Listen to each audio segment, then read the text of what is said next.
Well, good afternoon, everybody. The name Lentra has been derived from lending transform, and that's the goal with which the company was founded, to transform the lending landscape in our country. Lentra's cutting-edge lending platform is not just another digital platform, but a lending ecosystem in itself, which facilitates end-to-end loan decisioning, starting from originations to fully automated ID and fraud checks, sanctioning, disbursements, and also loan management through its LMS module.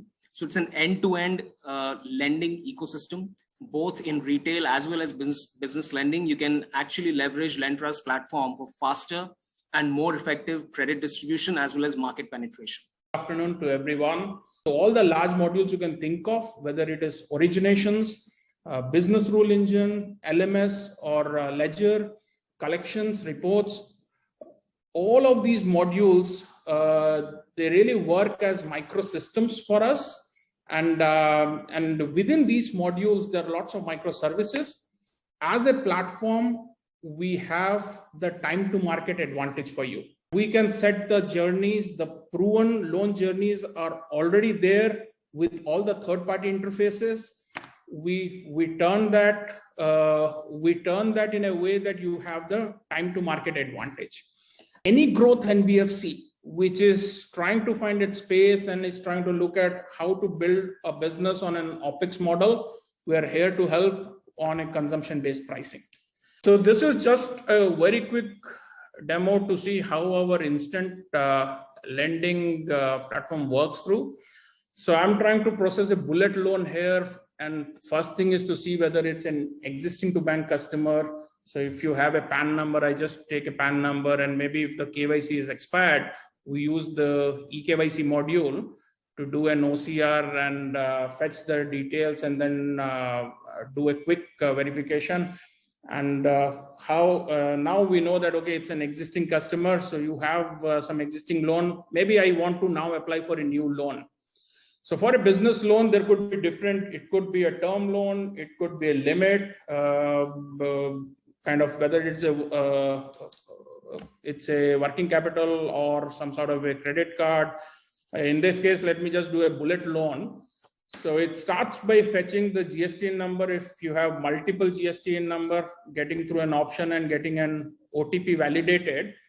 So once I have the GSTN, next we look at uploading the bank statement. So given now I have the customer detail, GSTN detail, and the banking summary. And the moment I submit this, at the backend, we are doing multiple checks: Posidex, PAN check, Bureau check, GSTN check, and a fraud for Hunter check. And immediately we have an offer. Once we have the offer, the term sheet and the loan agreement can also be digitally signed through a e-sign. So we are doing a e-sign using net banking and set up the repayment schedule using UPI. And with this validation, we have the auto repayment set, and we are all set to disburse the loan. And once I confirm this is the account where money has to be transferred, we disburse the loan. So this is an indicative workflow. We have built these journeys, again, both from an API infra as well as from digital assisted. Hello, everyone. I will spend next 5 minutes to cover kind of 5 critical principles behind our platform's thought process. So the first principle is we have created the platform as a set of microservices. Each microservice with its own open APIs. So we've kind of tried to create a fine-grained components which help us blend the application to various contexts, and we've tried to kind of democratize the lending part. We process all types of customer personas, from individuals like SENP, salaried, and self-employed professionals. We also process non-individuals like proprietorship, private limited, HUF, delivering big and small loan sizes from 1 lakh to about 200 crores and above. From a fruit seller to maybe big corporates who come to the platform and can be evaluated through our digital platform. The second very important principle is that we kind of continuously strive to reduce the sourcing time.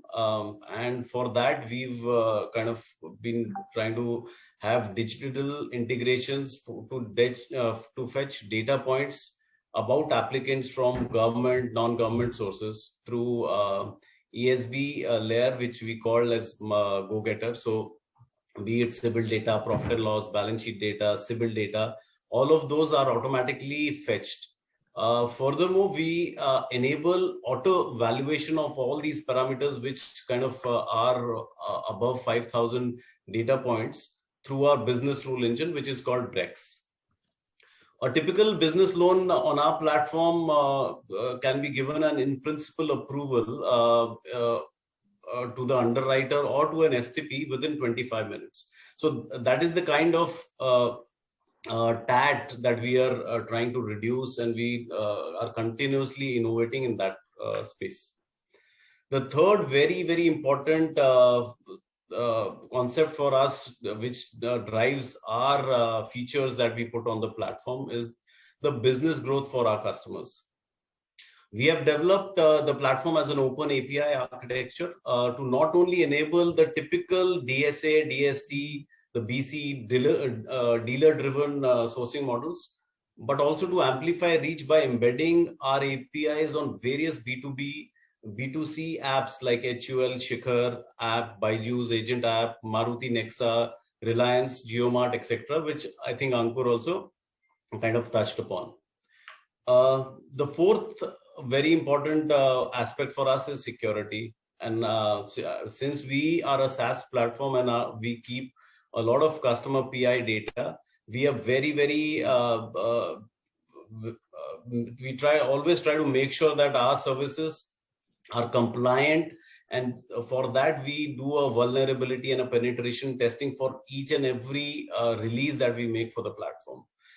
We have all the right certifications and we've been continuously audited by the top institutes. So we kind of have ISO 27001, 27017, 18, SOC 2, ISO 22301 audit certifications for the platform. Fifth is kind of, we also are very cognizant that the market is continuously changing and the customers or the financiers have to launch customized products. So we have continuously tried to make pre-built journeys which can help them to launch very, very quickly so that they can look at what their business innovations are, and we enable them from behind where the journeys are kind of all pre-tested, pre-configured for them by us. We've kind of launched about disbursed about more than 40,000 crores of business through this platform.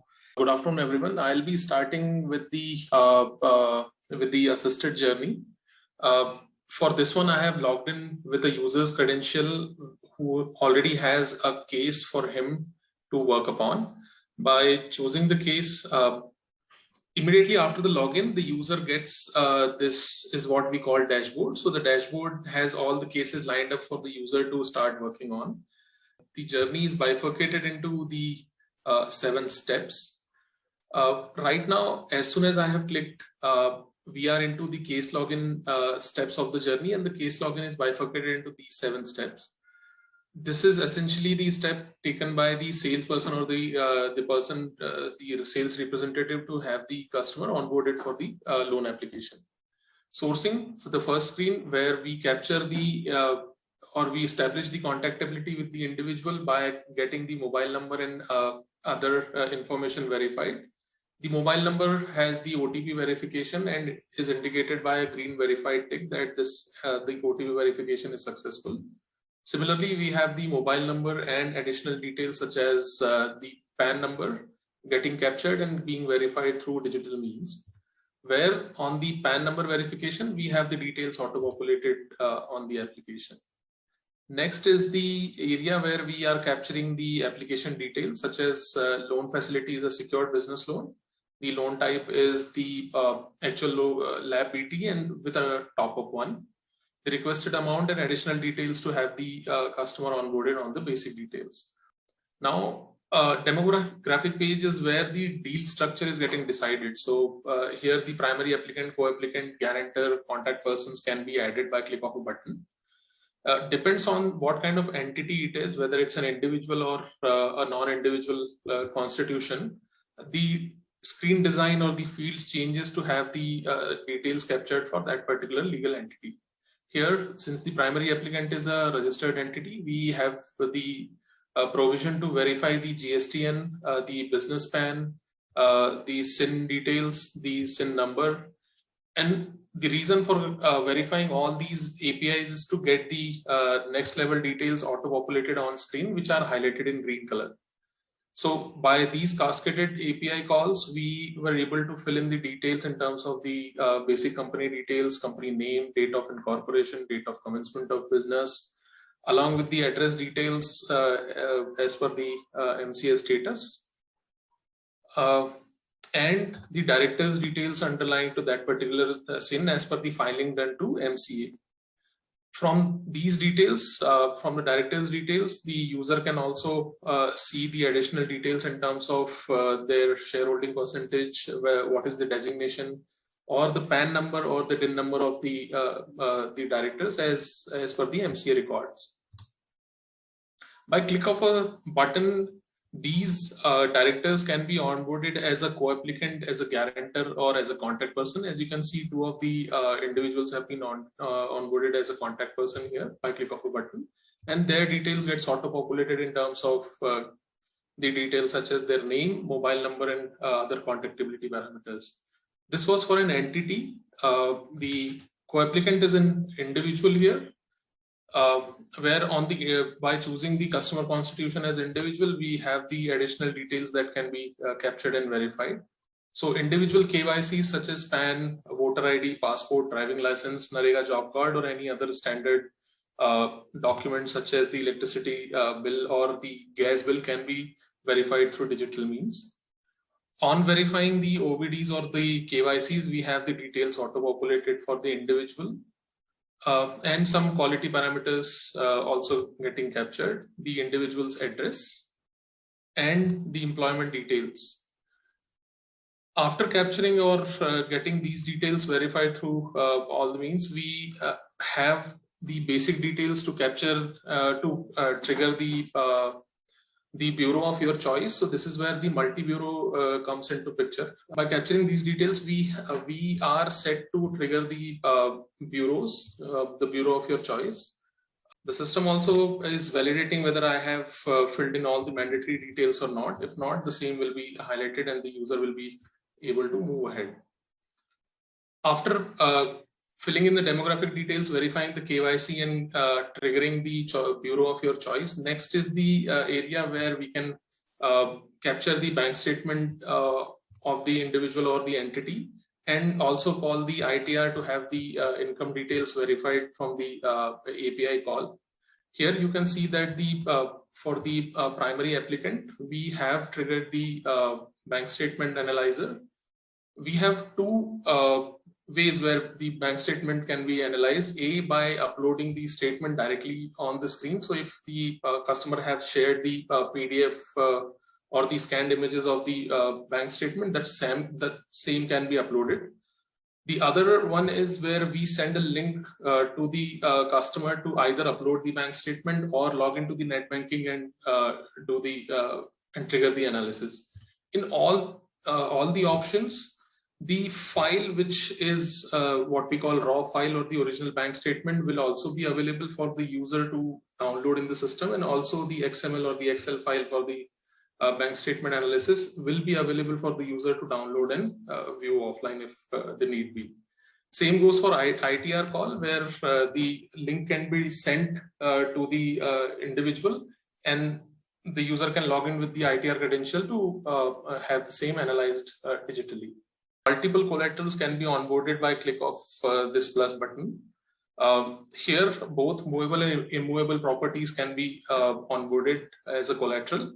Here, the collateral type is selected as property. The property is residential, and so on and so forth. So all the additional details which are mandatory for the product policy and the CERSAI filing requirement. All these details are being captured here on the screen. Needless to say that this screen is CERSAI compatible. So once the loan goes through, the same can be uploaded to the CERSAI record for marking the collateral on the financer's name. Capturing of collateral address is also being done on the screen. And if the user feels, user can upload the images related to the property document on the screen itself or move ahead. So next step is to verify all these information and have the eligibility or a pre-eligibility triggered in the journey, where multiple product programs are set here. So this could be financial or surrogate programs that can be hosted into the business rule engine.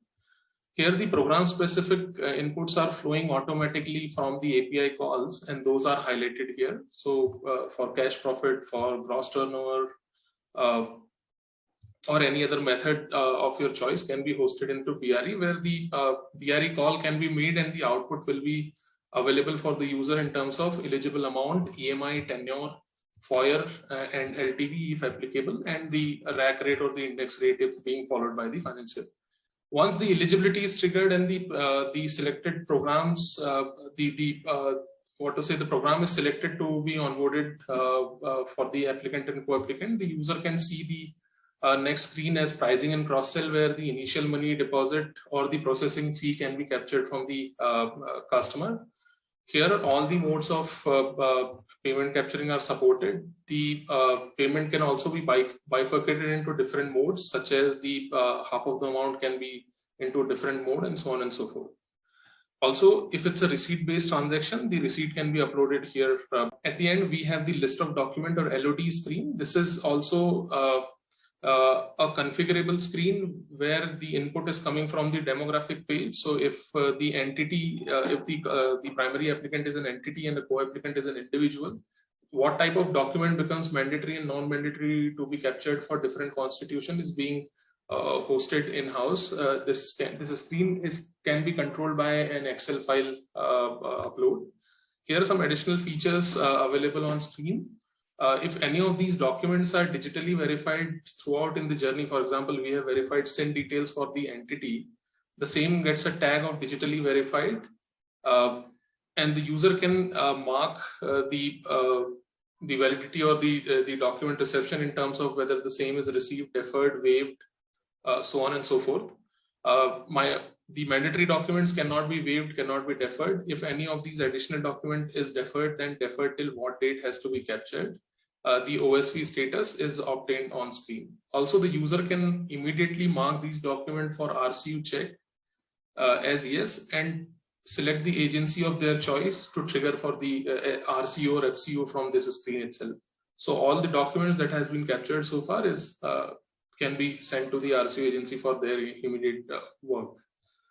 So these 7 steps completes the sales journey for the secured business loan. Thank you very much.